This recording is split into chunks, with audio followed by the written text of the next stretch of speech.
If I could do one thing, it would be just to undermine the myth of autonomy, that we have this right to die. No, we don't have a right to die. We have a right to live. Bill Peace has felt the deadly pull of a doctor's powers of persuasion. The most common reason people with paralysis die are from wounds, meaning a pressure sore.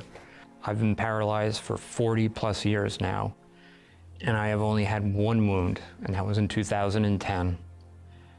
And it was a massive wound that was life-threatening. One day I looked and I had a red mark on the fatty part of the cheek. I knew I was in big trouble. My life hung in the balance. I had to have a debridement, which is a bloody procedure in which they take all the dead flesh, clean out the wound. There was a real question, would I survive? That's how bad the infection was. A physician in the middle of the night came to my room. He said, "Are you aware of how sick you are?" And I said, "Yes." And the physician went down a laundry list of things that could happen. That I would most likely go bankrupt because this wound would take up to 2 years to heal. I may never sit up again. That the odds of healthcare covering all the costs that I would be incurred were remote. That I may never work again, I may never sit again. But at the end of this cavalcade, at the middle of the night, he said, the decision to take life-saving antibiotics are yours and yours alone.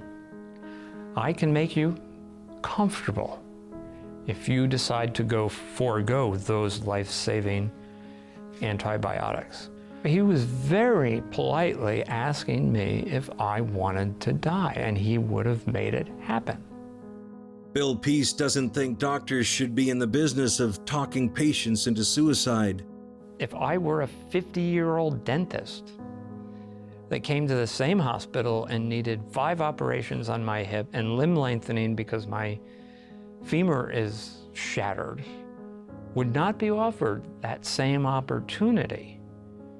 And I remember that next day, I called my siblings.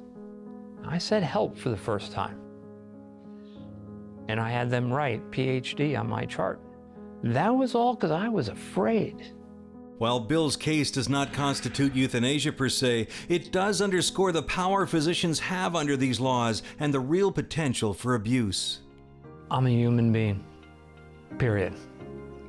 It's really that basic, that just because I use a wheelchair does not mean that my life sucks. And that's the misperception every time you walk into a medical setting. Your life sucks, you're more work for staff, you're a problem. And that's every person that I have ever met with a disability has encountered that sort of bigotry. That when you go to a hospital setting, you're going to war. You're not afraid of medical treatment, you're afraid of the good-hearted physician that's going to independently decide you should die.